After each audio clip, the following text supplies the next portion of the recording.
Mic হবে না বলে বক্তার ওয়াজ হবে না, ও মশা মারার দিন এখন আর নেই। এখন কথা বলতে হবে ইমানের তাগিদে। কথা বলেন না কেন? এখন কথা বলতে হবে ইমান বাঁচানোর তাগিদে। মাইক না থাকলেও খালি গলায় কোরআনের হক কথা শোনাতে হবে মানুষকে। কথা বলেন না কেন?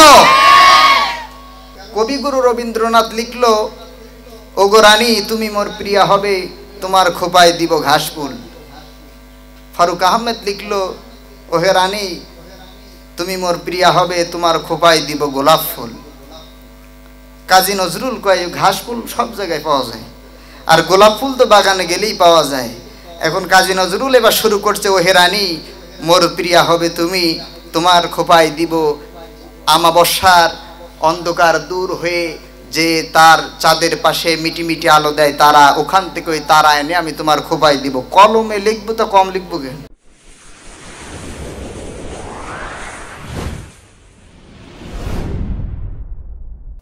আলহামদুলিল্লাহ নাহমাদুহু ওয়া নাস্তাঈনুহু ওয়া নাস্তাগফিরুহু ওয়া নু'মিনু বিহি ওয়া নাতাওয়াক্কালু আলাইহি ওয়া নাউযু বিল্লাহি মিন শুরুরি আনফুসিনা ওয়া মিন সাইয়্যাতি আ'মালিনা।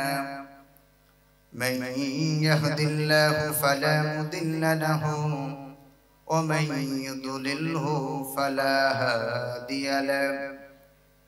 ونشهد أن لا إله إلا الله وحده لا شريك له ونشهد أن سيدنا وحبيبنا ومولانا محمدا عبده ورسوله الذي أرسله بالحق بشيرا ونذيرا وداعيا إلى الله بإذنه وسراجا منيرا. فقد قال الله تعالى في كلامه المجيد والفرقانه الحميد. সকলে পড়েন আউযু বিল্লাহি মিনাশ শাইতানির রাজীম। বিসমিল্লাহির রহমানির রহিম। وتفقد الطير فقال ما لي لا أرى الهدهد أم كان من الغائبين لأعذبنه عذابا شديدا أو لأذبحنه أو ليأتيني بسلطان مبين. فمكث غير بعيد فقال أحطت بما لم تحط به وجئتك من سبأ بنبأ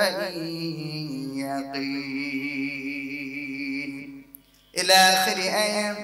وعن ابن مسعود رضي الله تعالى عنه قال قال رسول الله صلى الله عليه وسلم المرأة عورة إذا خرجت استشرفها الشيطان. رآه الترمذي. إن الله وملائكته يصلون على النبي يا أيها الذين آمنوا صلوا عليه وسلموا تسليما. اللهم صل على سيدنا مولانا محمد وعلى آل سيدنا مولانا محمد. একটু জিকির করেন লা ইলাহা لا إله إلا الله لا إله إلا الله لا إله إلا الله. বললেন তারে কাফির নেতা চলবে না আর কোরআনের কথা, বন্ধ যদি করো তুমি গাড়ি দেব বারো দেব যে নারী লা ইলাহা লা ইলাহা বললেন রাসূল কথা হলো ভুল আমি হলাম খোদার রাসূল ঠিক না বললেন রাসূল কথা হলো ভুল আমি হলাম খোদার রাসূল চাই না আমি গাড়ি বাড়ি চাই শুধু কালিমা লা ইলাহা ইল্লাল্লাহ আর জোরে লা ইলাহা লা ইলাহা ইল্লাল্লাহ মুহাম্মাদুর রাসূলুল্লাহ আলহামদুলিল্লাহ লাখো কোটি শুকরিয়া আদায় করছি আল্লাহ সুবহানাহু ওয়া তাআলার দরবারে যিনি আমাদেরকে আজকের এই মহতি তাফসীরুল কোরআন মাহফিলে বসার সুযোগ করে দিয়েছেন এজন্য আমরা সকলে পড়ছি আলহামদুলিল্লাহ আমি শুকরিয়া জানাচ্ছি মেহেরচন্ডী মধ্যপাড়াবাসীকে যারা আজকের এই মাহফিলের আয়োজন করেছেন সভাপতি সহ প্রধান অতিথি বিশেষ অতিথি যারা এই মাহফিলের জন্য শ্রম দিয়েছেন এই মাহফিলের দায়িত্ব গ্রহণ করেছেন আল্লাহ তাআলা যেন তাদেরকে খলিফা ওমরের মতো কোরআনের জন্য কবুল করেন সকলে পড়ি আমিন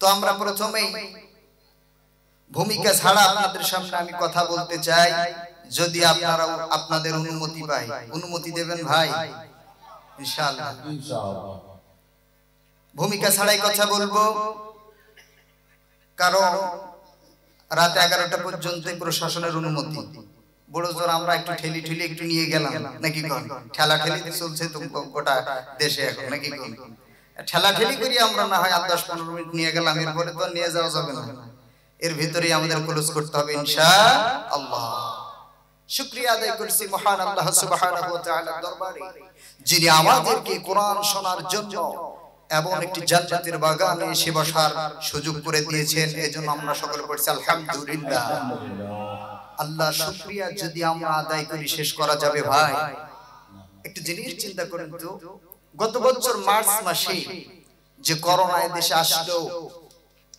করোনা আসার পরে আমাদের মতো কত সুস্থ সবল দেহ বিশাল বড় দেহ টাকা পয়সার কোনো কিছুর অভাব নাই কিন্তু আল্লাহর এক ধাক্কায় জমিন ছেড়ে চলে গেছে ঠিক কি না তো আল্লাহ সেই আল্লাহ আমাদেরকে সুস্থ রেখেছেন এবং কোরআন শোনার জন্য বসার তৌফিক দিয়েছেন এজন্য আপনারা খুশি না বেজার যদি হন খুশি আওয়াজ দিতে হবে বেশি তাতে কি আপনারা রাজি কণ্ঠে কণ্ঠ মিলিয়ে সকলে আরেকবার শুকরিয়া আদায় করে পড়েন আলহামদুলিল্লাহ তাহলে আল্লাহ শুকরিয়া আদায় করে শেষ করা যাবে কি দিয়ে শুকরিয়া করি যে তোমায় তুমি যে দয়াময় করুণার আধার তুমি করুণার আধার তুমি করুণার আধার আল্লাহ শুকরিয়া শেষ করা যাবে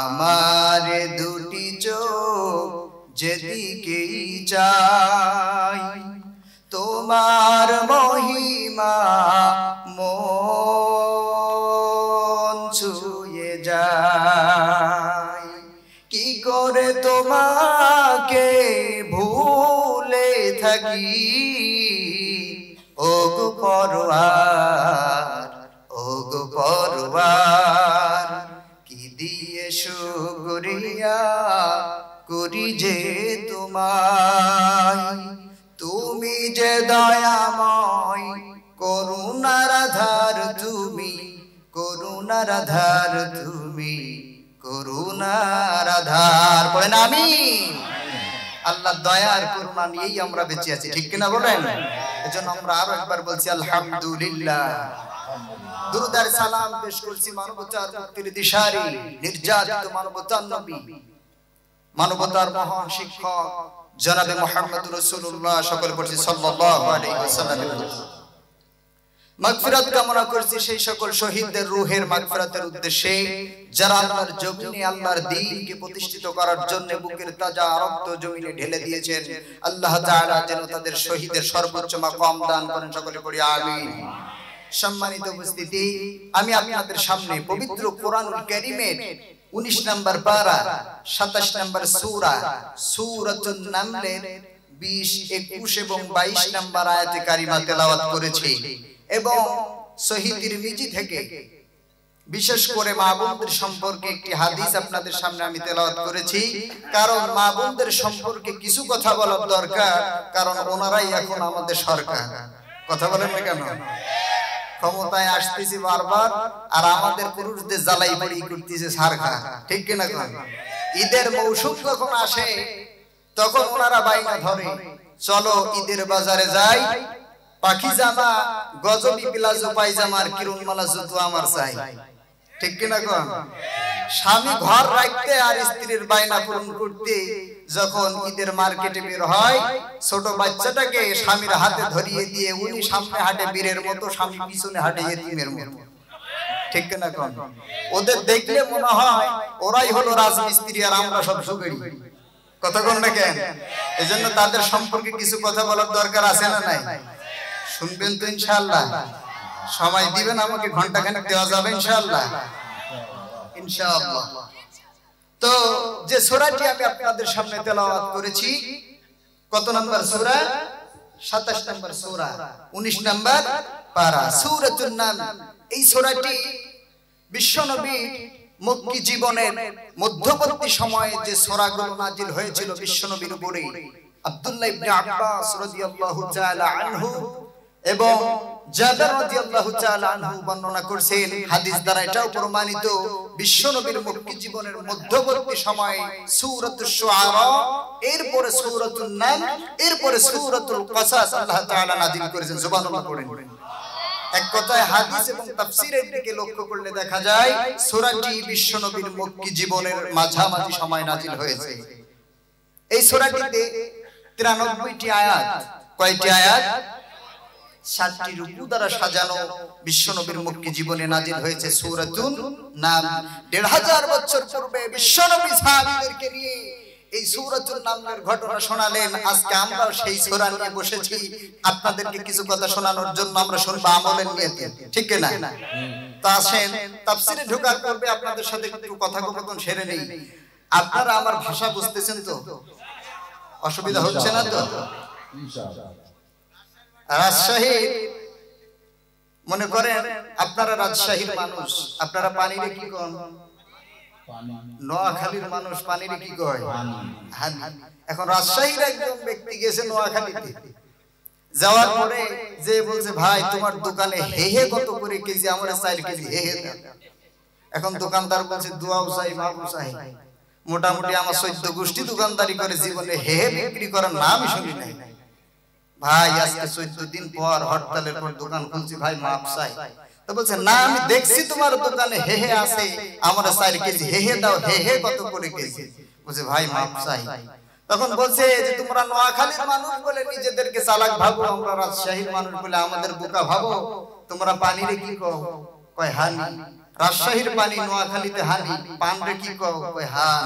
তো বলছে, রাজশাহীর পানি যদি নোয়াখালীতে হানি হয়, রাজশাহীর পান যদি নোয়াখালীতে হান হয়, রাজশাহীর পেঁপে নোয়াখালীতে হেহে হওয়া উচিত ছিল, ঠিক কি না? ভাষার এই বৈচিত্র্যতা আছে না নাই? তা আমার ভাষা বুঝতেছেন তো ইনশাআল্লাহ? তাহলে আপনাদের তাফসীর বুঝতে সুবিধা হবে ইনশাআল্লাহ। আমি শুরু করতে চাই, গোটা পৃথিবীতে আপনি এখন লক্ষ্য করেন, পৃথিবীর এমন কোন ভূখণ্ড নয় যেখানে মুসলমানের রক্ত ঝরছে না। কথা বলেন না কেন? চলে যান সিরিয়াতে, বিশাল বিশাল উচ্চটাওয়া মুসলমানদের বাড়ি ছিল, সেই বাড়িগুলো আজকে ইহুদি আর খ্রিস্টানরা মাটির সাথে মিশিয়ে দিয়েছে।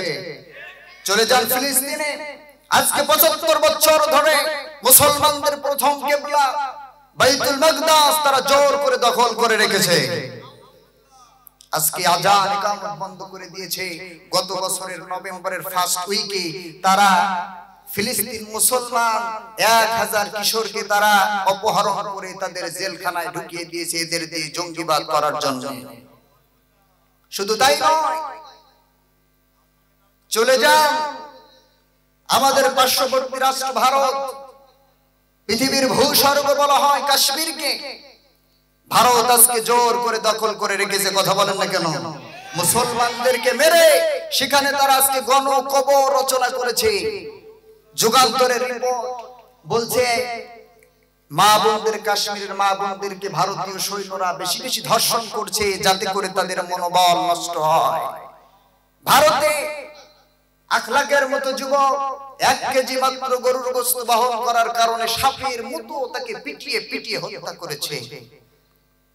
আজকে গোটা পৃথিবীর আপনি যেখানে দেখাবেন না কেন, গোটা পৃথিবী আজকে মুসলমানের রক্তে রঞ্জিত। কিন্তু এক সময় আমরা গোটা পৃথিবী শাসন করেছি। অস্ত্রের জোরে যদি আমরা ইসলাম কায়েম করতাম, একটা ইহুদি আর খ্রিস্টান খুঁজে পাওয়ার কথা ছিল না। ইসলাম তরবারির জোরে আসে নাই, ইসলাম এসেছে মানবতার ভালোবাসার মাধ্যমে, কথা বলেন না কেন? বিশ্বনবী ওফাতের পরে প্রথম খলিফার শাসনামল শেষ, দ্বিতীয় খলিফা সাইয়েদনা ওমর রাদিয়াল্লাহু তাআলা আনহু যখন খেলাফতে আসলেন, উনি অর্ধ পৃথিবী শাসন করেছেন, কথা বলেন না কেন? আমাদের নবী সুলাইমান আলাইহিস সালাতু ওয়াস সালাম তিনি গোটা পৃথিবী শাসন করেছেন, ঠিক কি না? আল্লাহ তাআলা তাকে এত পাওয়ার দিয়েছিলেন, কিন্তু কোন ভাবে তিনি মানুষের উপরে অত্যাচার, নির্যাতন আর জুলুম করে না। নবী সুলাইমান আলাইহিস সালাতু ওয়াস সালামকে আল্লাহ তাআলা একটা বিশেষ নিয়ামত দিয়েছিলেন। মুসা নবীকে দিয়েছিলেন লাঠি, ঠিক কি না? আর নবী সুলাইমানকে দিয়েছিলেন হুদহুদ পাখি। সুবহানাল্লাহ। নবী সুলাইমান আল্লাহ তাআলা তার এত ক্ষমতা দিয়েছিল, তিনি পাখির ভাষা বুঝতেন, তিনি বাতাসের ভাষা বুঝতেন, তিনি জিনরা তার অনুগত ছিল, তিনি হাওয়ায় চড়ে তক্তায় করে উড়ে যেতেন। 1 লিটার ডিজেল লাগতো না, অকটেন লাগতো না, কিছুই লাগতো না। আল্লাহ তাআলা হাওয়ায় তাকে ওড়ার তৌফিক দিয়েছিলেন। সুবহানাল্লাহ। তো যে হুদহুদের কথা আমি আপনাদের সামনে উপস্থাপন করেছি, এই হুদহুদ পাখিটা ছিল নবী সুলাইমানের বিশেষ নিয়ামত। হুদহুদ সম্পর্কে ইবনে আব্বাস রাদিয়াল্লাহু তাআলা আনহু তাফসীরে ইবনে কাসিরে লিখেছেন যে হুদহুদ পাখি নবী সুলাইমান যখন আকাশে করে উড়ে যেতেন, তক্তায় করে যখন তিনি পর্বতমালা এরপরে জঙ্গল পেরিয়ে যেতেন, যখন পানির প্রয়োজন হতো তখন নবী সুলাইমান বলতেন, হুদহুদ পাখি দেখো তো দেখি কোথাও মিষ্টি পানি পাওয়া যায় নাকি। হুদহুদ পাখি তখন ডাক দিয়ে বলতেন, নবী সুলাইমান হাজার হাজার স্কয়ার ফিট উপর থেকে ডাক দিয়ে বলতেন, নবী সুলাইমান মাটির এত হাজার ফিট নিচে মিষ্টি পানি আছে, আপনি খবর নেন। সুবহানাল্লাহ বলবেন না? হুদহুদের চোখের পাওয়ার এত বেশি ছিল, সে হাজার হাজার স্কয়ার ফিট উপর থেকে মাটির কত হাজার ফিট নিচে মিষ্টি পানি আছে এটা সে একবারে নির্দ্বিধায় দেখতে পেত। এই যে ক্যামেরাটা আমার দিকে তাক করে আছে, এই ক্যামেরাটার মেগাপিক্সেল কত হতে পারে? তার দাম সর্বোচ্চ 90, 1 লাখ। পৃথিবীতে সবথেকে ভালো ক্যামেরা যেগুলো আছে, ক্যামেরার সেই ক্যামেরার দাম তত বেশি যার মেগাপিক্সেল এবং জুমিং পাওয়ার যত বেশি। তো গোটা পৃথিবীর 5 লক্ষ টাকা, 2 লক্ষ টাকা এইভাবে করে যত ক্যামেরা রয়েছে সব ক্যামেরার মেগাপিক্সেল আর জুমিং পাওয়ার একত্রিত করলে হুদহুদের একটা চোখের পাওয়ারের সমান হবে না। সুবহানাল্লাহ। একদিন নবী সুলাইমান ঘুমিয়ে পড়লেন। ঘুম ভাঙার পরে তিনি সর্বপ্রথমে বিহঙ্গকুল পাখিদেরকে তিনি পর্যবেক্ষণ করলেন। তিনি দেখলেন যে সবাই আছে কিন্তু হুদহুদ নাই। ওয়াতাফাক্কাদাত তায়রু, কোরআন কোট করছে ওয়াতাফাক্কাদাত তায়রু ফাকালা মা লিয়া নারাল হুদহুদ, কি হলো আমার, আমি হুদহুদকে কেন দেখছি না? দেখছেন পয়গম্বর তো আগে তীরটা নিজের দিকে দিলেন। কার দিকে দিলেন? নিজের দিকে দিলেন। বলছে কি হলো আমার, আমি হুদহুদকে কেন দেখছি না? নাকি আমার কোনো কারণে আল্লাহ এই বিশেষ নিয়ামতকে উঠিয়ে নিয়েছেন? আগে নিজের দিকে দিলেন, এরপরে তিনি পর্যবেক্ষণ করে দেখলেন মা লিয়া লা আরাল হুদহুদ আম কানা মিনাল গায়িবিন, সুলাইমান নবীর কোনো সমস্যা নয়, বরং হুদহুদ নিজেই অনুপস্থিত। নবী সুলাইমান আর দেরি করলেন না, সাথে সাথে দুইটা রায় হুদহুদের বিরুদ্ধে দিয়ে দিলেন। সেই রায়টা আবার আল্লাহ রাব্বুল আলামিন কোট করেছেন কোরআনে, লাউআযিবান্নাহু আযাবান শাদীদান আও লাআযবাহান্নাহু আও লায়াতিয়ান্নি বিসুলতানিম মুবিন। পড়েন আল্লাহু আকবার। নবী সুলাইমান দুইটা রায় দিয়ে দিলেন, তিনি আর কাল বিলম্ব করলেন না। হুদহুদ কোন কারণে অনুপস্থিত? লাউআযিবান্নাহু আযাবান শাদীদা, সে যদি তার সঠিক কারণ যদি উপস্থাপন না করতে পারে, কোন কারণে হুদহুদ আমার ছাড়া আমার বিনা অনুমতিতে চলে গিয়েছে, এই কথা সঠিক কারণ যদি ব্যাখ্যা না করতে পারে, লাউআযিবান্নাহু আযাবান শাদীদা, আমি তাকে কঠিন শাস্তি দিব। তাফসীর ইবনে কাসিরে এসেছে কঠিন শাস্তি বলতে বোঝানো হয়েছে আমি তার পালক তুলে ফেলে দিব, এরপরে আমি তাকে রৌদ্রের ভিতরে ফেলে রাখবো, পোকামাকড় পিঁপড়ায় তাকে খেয়ে ফেলবে, এটাই হবে হুদহুদের জন্য কঠিন শাস্তি। অথবা লাআযবাহান্নাহু, আমি তাকে জবাই করে ফেলবো, আও লায়াতিয়ান্নি বিসুলতানিম মুবিন, তবে হুদহুদ যদি সঠিক কারণ বর্ণনা করতে পারে, সঠিক কারণ যদি ব্যাখ্যা করতে পারে, তাহলে আমি হুদহুদকে ক্ষমা করে দিব। সুবহানাল্লাহ। কোরআন লিখছে ফামাকাসা গায়রা বাঈদিন, কিছুক্ষণ অতিবাহিত হতে না হতেই হুদহুদ চলে এসেছে। হুদহুদ যখন এসেছে, অন্য পাখিরে ডাক দিয়ে বলে, হুদহুদ পাখি বলো তো দেখি, পয়গম্বরের বিনা অনুমতিতে কোথায় গিয়েছিলে করতে মাস্তি? পয়গম্বর তোমার বিরুদ্ধে ঘোষণা করেছে শাস্তি। হুদহুদ ডাক দিয়ে বলে, কি সেই শাস্তি? তখন অন্য পাখিরা বলে, পয়গম্বরের বিনা অনুমতিতে গিয়েছিলে কোথায়? পয়গম্বর ধরে দিবে আস্ত জবাই। হুদহুদ ডাক দিয়ে বলে, নবী সুলাইমান কি একবারে আমার বিরুদ্ধে রায় দিয়ে দিয়েছে? তিনি কি ইস্তিসনা করেছে? ইস্তিসনা অর্থ হলো অন্য বিকল্প কোনো কথা কি তিনি বলেছেন? সাথে সাথেই অন্য পাখিরা বলল, ও হুদহুদ পাখি, নবী সুলাইমান তোমার জন্য একটা বিকল্প ব্যবস্থা রেখেছে। সেই ব্যবস্থাটা হলো এই, তুমি যে কোন কারণে চলে গিয়েছিলে নবী সুলাইমানের বিনা অনুমতিতে, এই কারণ যদি তুমি ব্যাখ্যা করতে পারো, তাহলে তুমি হয়তোবা ক্ষমা পেতে পারো। হুদহুদ পাখি ডাক দিয়ে কয়, আমি তো এইটাই চাই। সুবহানাল্লাহ। হুদহুদ মনে মনে কয়, আমি তো এইটাই চাই, আমি তো কারণটাই নবী সুলাইমানকে জানাতে চাই। সুবহানাল্লাহ পড়েন। এখন তো আপনারা একটু সুস্থ মস্তিষ্কে একটু চিন্তা করে বলেন তো দেখি, হুদহুদ পাখি যদি নবী সুলাইমানের সাথে থাকতো, তাহলে কি নবী সুলাইমান এই রায় দিত? তাহলে এখান থেকে একটা কথা স্পষ্ট হয়, সঙ্গে থাকলেই সঙ্গী, হুদহুদ সঙ্গে থাকবে না, তুমি হবে জঙ্গি। কথা বলে কেন? সঙ্গে থাকলেই সঙ্গী, সঙ্গে না থাকলেই। সব কথা তো স্পষ্ট ভাবে বলা যাবে না, আপনাদেরকে একটু বুঝে নিতে হবে। শ্বশুর বাড়ি দাওয়াত পেয়েছে জামাই, এখন দুপুর বেলায় কাজে জড়াই গেছে, এখন জামাই ছোট ভাই বলছে, তাহলে আপাতত আমি আপনার দায়িত্বটা পালন করি, আপনি রাত্রে আসেন ভাই। এখন ভাইয়ের দায়িত্ব পালন করার জন্য শ্বশুর বাড়ি গিয়েছে ছোট ভাই। এখন শাশুড়ি দেখছে সব খাওয়াবো, কিন্তু দইটা আমি রাত্রেই বের করতে চাই। এখন কারণ দইটা দেখবেন একটু জামাই আসলে বের করবে, কাটলে পরে পানি উঠে যেতে পারে। এখন কি করা যায়? দইটা একটু সরায় রাখছে, পাতিলটা একটু সরায় রাখছে। এখন ও এটা ওটা খায়, ওই বেচারা দইয়ের পাত্র দেখে ফেলছে। কি করবে? এটা ওটা খায়, ওর মন ওই দইয়ের পাতিলার ভিতরে।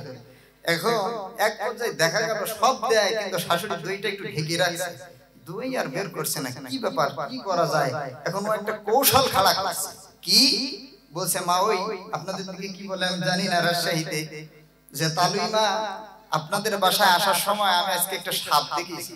বুঝে, সাপ? তাই নাকি গো? এখন সাপ দেখেছি এই কথা যদি কেউ বলে, মনের ভিতরে কৌতূহল জাগে না যে কত বড় কি সাপ তুমি দেখলা? তখন বলছে, কত বড় সাপ দেখছো? তখন বলছে, এই যে এখান থেকে ওই দইয়ের পাত্র পর্যন্ত। চিন্তা করতে পারেন? এখন সব কথা তো আর ওইভাবে বলা যাবে না, ইশারায় বুঝে নিতে হবে। কথা বলেন ঠিক না বেঠিক? হুদহুদ নবী সুলাইমানের সাথে নাই, হুদহুদ এখন জঙ্গির মামলায়, ঠিক কি না? নবী সুলাইমান রায় দিয়ে দিয়েছে। অন্য পাখিরা বলছে, হুদহুদ পাখি, এখন তোমার সঠিক কারণ যদি ব্যাখ্যা না করতে পারো, তাহলে মনে হয় তোমার জীবন আর বাঁচবে না, শাস্তি থেকে তুমি আর বাঁচতে পারবে না। কি ব্যাপার ভাই, গ্যার গ্যার করে কেন?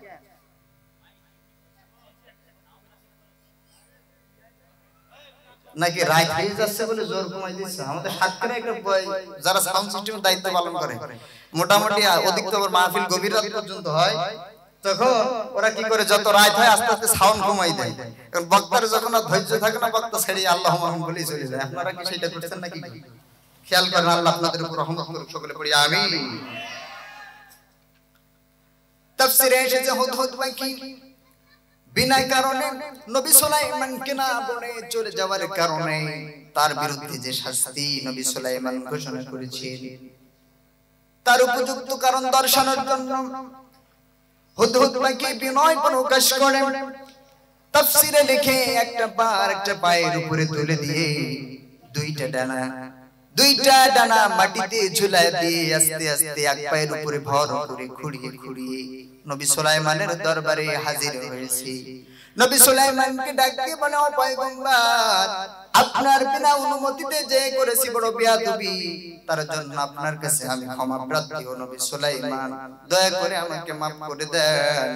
নবী সুলাইমান ডাক দিয়ে বলে, কোন কারণে তুমি চলে গিয়েছিলে? এর সঠিক কারণ যদি তুমি ব্যাখ্যা করতে পারো, দিতে পারো, তাহলে আমি নবী সুলাইমান তোমার বিরুদ্ধে যে রায়টা দিয়েছি এই রায়টা আমি উঠায় নিব, তোমার এই রায় আমি কার্যকর করব না।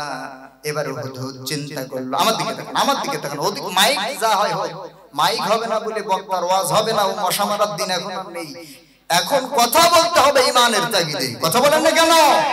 এখন কথা বলতে হবে ঈমান বাঁচানোর তাগিদে। মাইক না থাকলেও খালি গলায় কোরআনের হক কথা শোনাতে হবে মানুষকে। কথা বলেন না কেন? শুনতে রাজি আছেন ইনশাআল্লাহ? মোটামুটি আপনাদের লাইন ভালো আছে। এখন আসেন, হুদহুদ এক পায়ের উপরে ভর করিয়ে দুইটা ডানা খুঁড়িয়ে নবী সুলাইমানের দরবারে যে বলছেন, নবী সুলাইমান, আপনার বিনা অনুমতিতে যে করেছি বড় বেয়াদবি, এখন আপনার কাছে ক্ষমা চাই। তবে আপনার অনুমতি যদি পাই তাহলে সঠিক কারণটা আমি আপনার সামনে দর্শাতে চাই। সুবহানাল্লাহ পড়েন।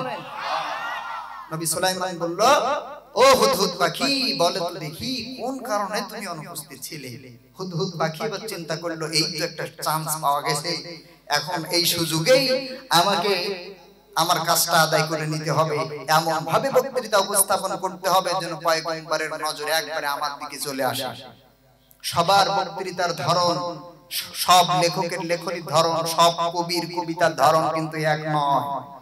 আমি এখানে এসেছি আজকে, দেখেন আমার এলেম কালাম কিন্তু কিচ্ছু নেই, যতটুকু পড়াশোনা করি চেষ্টা করি ততটুকু উপস্থাপন করার চেষ্টা করি আপনাদের সামনে। আমার চেয়ে কিন্তু আর ভালো আলেম এখানে কথা বলেছেন। সুবহানাল্লাহ। হুদহুদ চিন্তা করলো, এমন ভাবে বক্তৃতা আমার শুরু করতে হবে যেন একবারেই নবী সুলাইমানের নজরটা আমার দিকে আসে। কারণ কবিগুরু রবীন্দ্রনাথ লিখলো, ওগো রানী তুমি মোর প্রিয়া হবে, তোমার খোপায় দিব ঘাস ফুল। ফারুক আহমেদ লিখলো, ওহে রানী তুমি মোর প্রিয়া হবে, তোমার খোপায় দিব গোলাপ ফুল।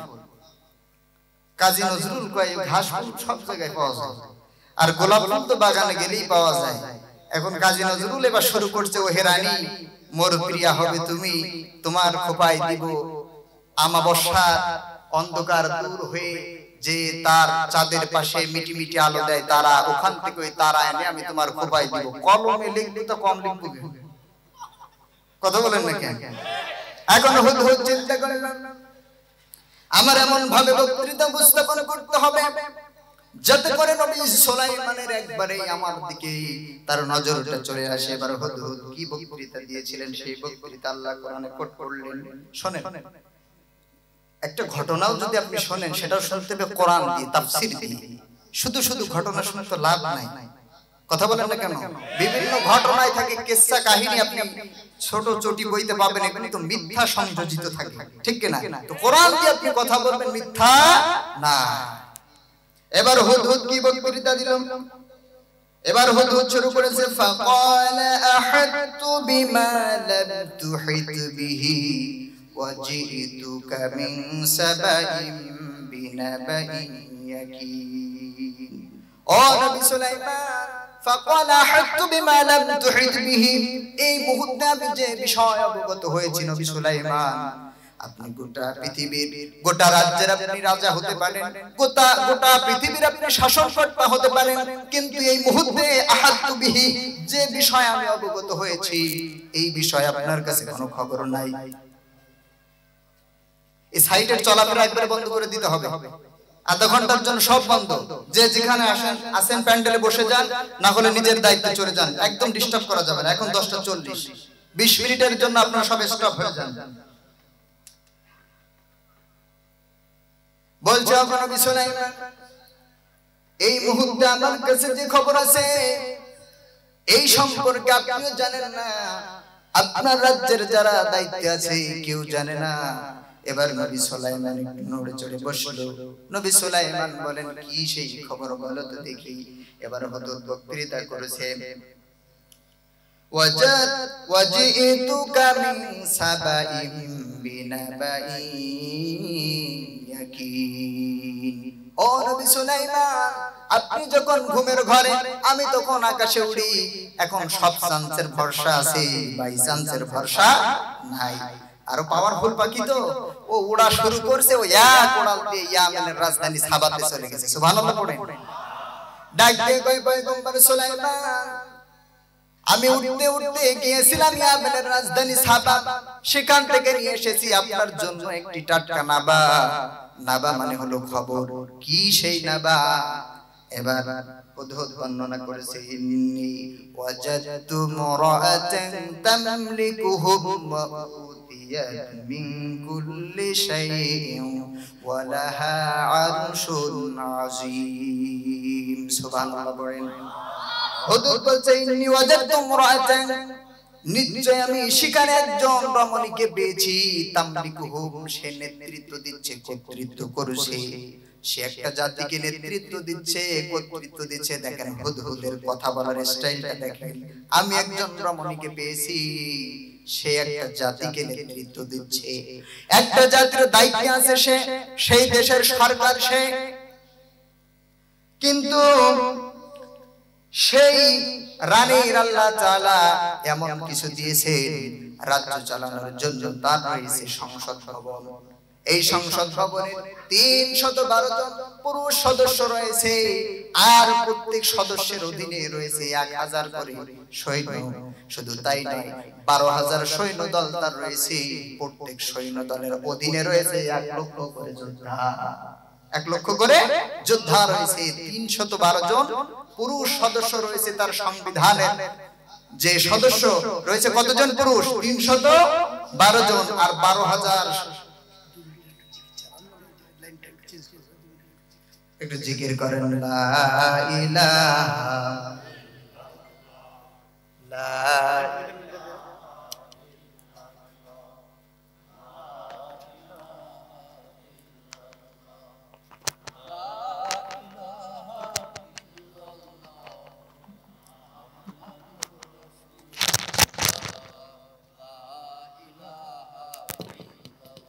আরো জোরে, লা ইলাহা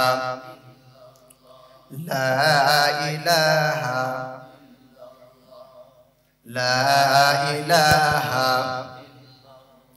লা ইলাহা ইল্লাল্লাহু মুহাম্মাদুর রাসূলুল্লাহ সাল্লাল্লাহু আলাইহি ওয়াসাল্লাম। তার অধীনে আমি দেখলাম রয়েছে 312 জন তার সংবিধানে, তার সংসদের পুরুষ সদস্য, 12000 সৈন্য দল তার রয়েছে, এবং প্রত্যেক দলের অধীনে রয়েছে 1 লক্ষ করে যোদ্ধা। শুধু তাই নয়, নবী সুলাইমান এখানে শেষ নয়, ওয়া উতিয়াত মিন কুল্লি শাই, একটি রাজ্য চালানোর জন্য যা যা দরকার আল্লাহ রাব্বুল আলামিন সব কিছু ওই নারীকে দিয়েছেন। এবং তার একটা চেয়ার রয়েছে, এমন একটা চেয়ার, আরশুন আযীম। ওই নারীটা যে চেয়ারে বসে, এমন একটা চেয়ার যে চেয়ারের দৈর্ঘ্য হলো 80 হাত, প্রস্থ 40 হাত। গোটা চেয়ারটা তৈরি করা হয়েছে স্বর্ণ এবং দামি পাথর। এর দুই পাশে রয়েছে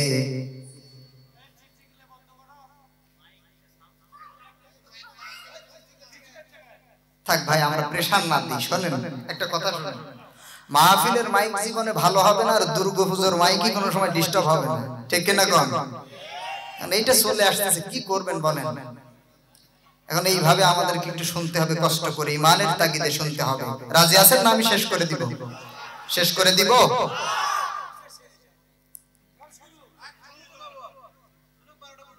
12টা থাকবেন ইনশাআল্লাহ আপনারা? ইনশাআল্লাহ, ইনশাআল্লাহ। সূর্য যতদিন জ্বলবে কোরআনের তাফসীর চলবে, ঠিক না? এই দেহে যতদিন আছে প্রাণ আমরা গেয়ে যাব কোরআনের গান, ঠিক না?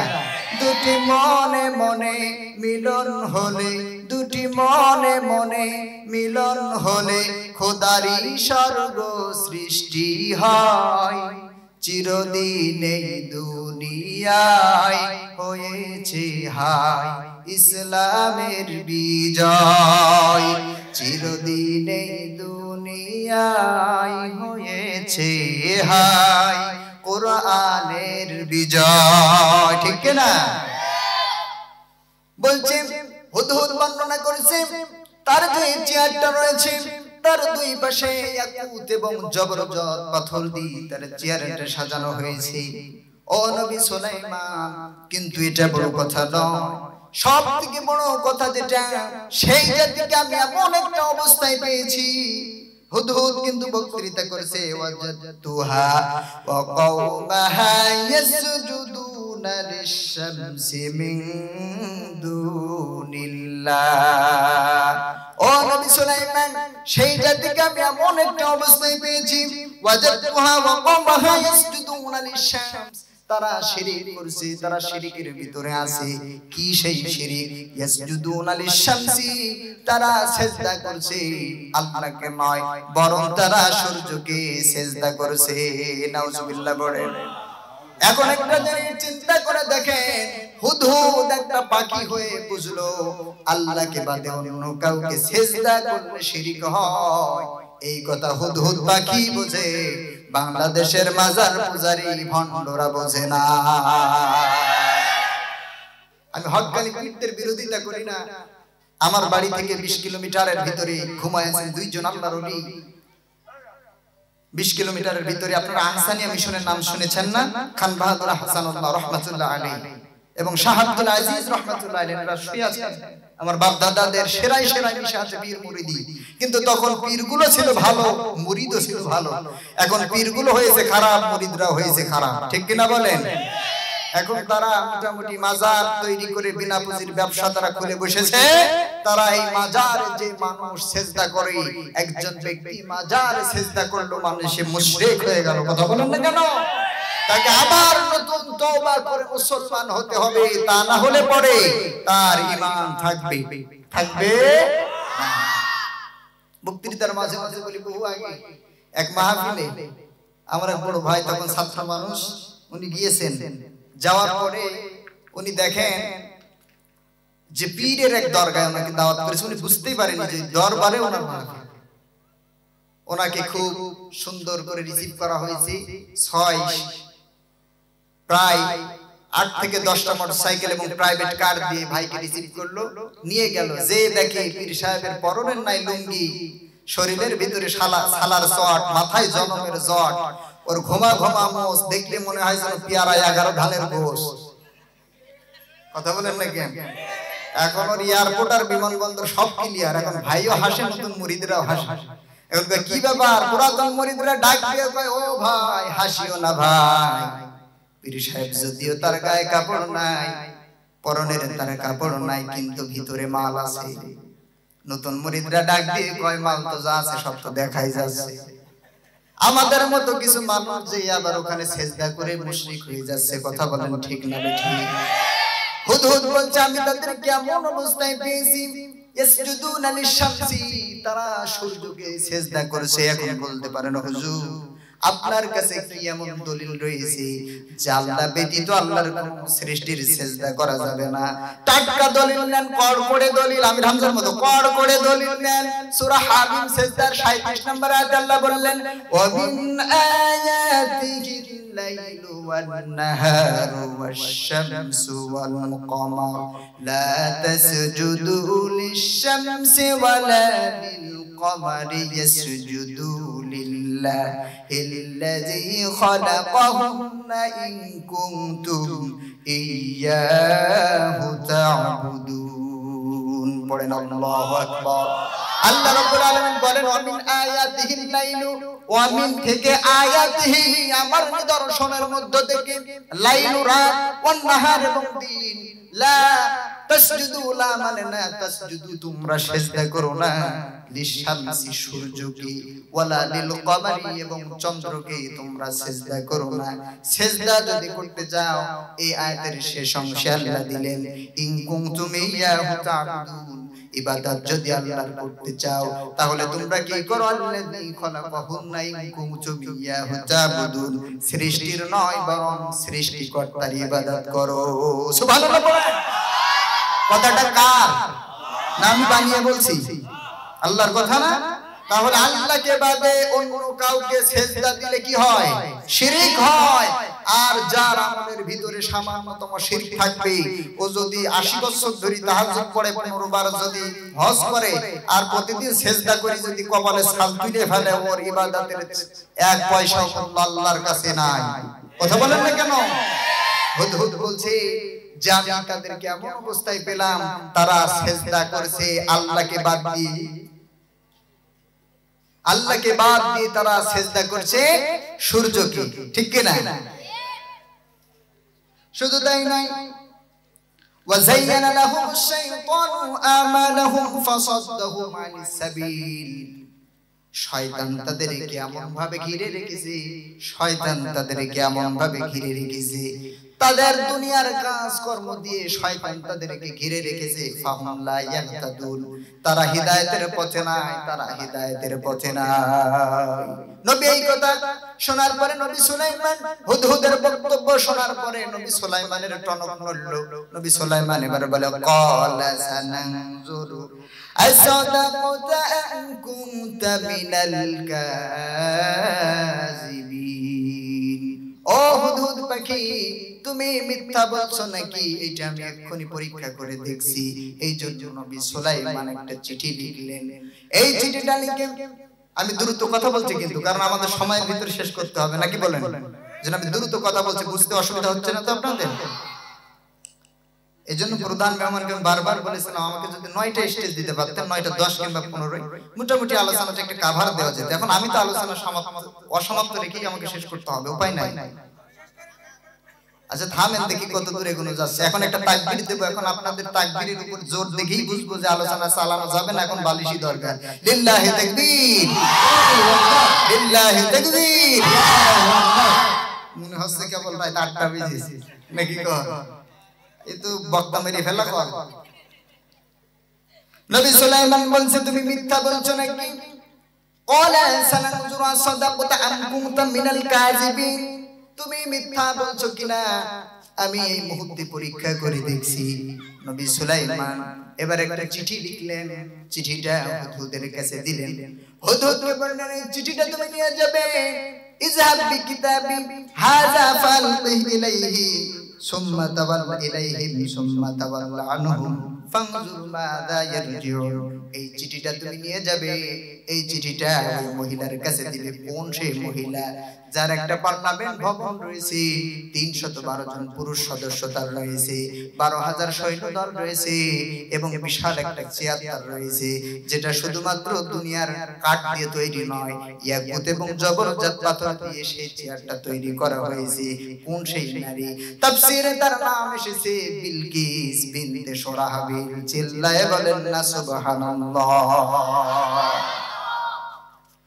কেউ কেউ বলছেন বিলকিস রাজকীয় ঘরের কন্যা ছিলেন তার মা ছিল একজন মহিলা তার নাম ছিল ফারিয়া তার পায়ের দুই অংশ ছিল অনেকটা প্রাণীদের মতো কেউ কেউ বলছে তিনি মহিলা ছিলেন কিন্তু প্রখ্যাত মুফাসসিরদের গভীর পর্যবেক্ষণে দেখা যায় মানুষ এবং জিনদের ভিতরে বিবাহ সম্ভব নয়, মিলন সম্ভব নয়। যদি কোনোভাবেই হয়ে যায় তাহলে এই দুই জাতির মিলনে কখনো সন্তান দেওয়া সম্ভব নয়।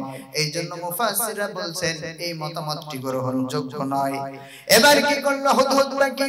রানী বিলকিসের ওই যে প্রাসাদের ভিতরে দিয়ে জানালা দিয়ে ঢুকবে এমন সময় লক্ষ্য করে দেখলো রানী বিলকিস রাজ্য চালানো পরিশ্রান্ত ক্লান্ত দেহ নিয়ে নারীটি এবার একটু ঘুমের ভিতরে গেছে। হুদহুদ এই জানছে জানালা দিয়ে ঢুকে তার যে চিঠিটা সে বহন করে নিয়ে গিয়েছিল, এই চিঠিটা রানী বিলকিসের বুকের উপর দিয়ে ছুড়ে দিয়ে হুদহুদ পাখি নবী সুলাইমানের আনুগত্য স্বীকার করে সুম্মা তাওয়াল্লা আনহুম ফানজুর মাযা ইয়ারজিউন। নবী সুলাইমান বলেছিলেন যে চিঠিটা তুমি তার কাছে দিবে, এরপরে তার থেকে তুমি একটু দূরে সরে দাঁড়াবে, দেখবে লক্ষ্য করে কি বক্তৃতা সেই রানীর পক্ষ থেকে কি রায় আসে। সুবহানাল্লাহ পড়েন। একটা পাখি হয় একজন মালিক মানুষের মতো, নবীও তো মানুষ, ঠিক কিনা? নবীও মানুষ, মানুষের কতটা আনুগত্য ওই পাখিটা করলো হুদহুদ পাখি। আর আমরা বলেছি আসলিম, আমরা আত্মসমর্পণ করেছি কার কাছে? ক্বালা আসলামতু লিরাব্বিল আলামিন। আমরা আল্লাহর কাছে আত্মসমর্পণ করেছি। যদি আমরা আল্লাহর কাছে প্রকৃতপক্ষে আত্মসমর্পণ করতাম তাহলে আপনার সমাজ জীবন, আপনার পারিবারিক জীবন, আপনার রাষ্ট্রীয় জীবন, আপনার যুদ্ধ নীতি, আপনার বন্দী নীতি, এক কথায় আপনার গোটা জীবনটা আল্লাহর আইন অনুযায়ী চলার কথা ছিল। কথা বলেন ঠিক কিনা? কিন্তু আমরা সেইভাবে আল্লাহর কাছে আত্মসমর্পণ আমরা করতে পারি না। একটা পাখি হয়ে সে এমন আনুগত্য দেখালো যে নবী সুলাইমানের হুকুম মতো চিঠিটা রেখে সে একপাশে সরে দাঁড়ালো। কি রায় বিলকিসের থেকে আসে সেটা শোনার জন্য। এখন পরিশ্রান্ত ক্লান্ত দেহ নিয়ে একটু চোখ বুজছে, উপর থেকে একটা চিঠি পড়েছে। এখন যদি উপর থেকে কোন একটা হালকা জিনিস বুকের উপরে পড়ে একটু কিন্তু ভারী মনে হয়, ঠিক না? যখন তার বুকের উপরে পড়েছে তখন তার ঘুমটা ভেঙেছে। চিঠিটা দেখে সাথে সাথে অবাক হয়ে গেলেন, কি ব্যাপার, কোথা থেকে আসলো এই চিঠি, আর কে নিয়ে আসলো? লক্ষ্য করে দেখলেন একটা পাখি জানালার একপাশে দাঁড়ায় আছে। সুবহানাল্লাহ বলবেন। এবার রানী বিলকিস চিঠিটা দেখে চিন্তিত হয়ে গেলেন। উনি এখন কি করবেন চিন্তা করে পারছেন না। সাথে সাথে তিনি সংসদে অধিবেশনের ডাক দিলেন। অধিবেশন ডাকলে সব সদস্যদেরকে হাজির হওয়ার কথা বললেন। এবার রানী নিজেই মাননীয় স্পিকারের দায়িত্বে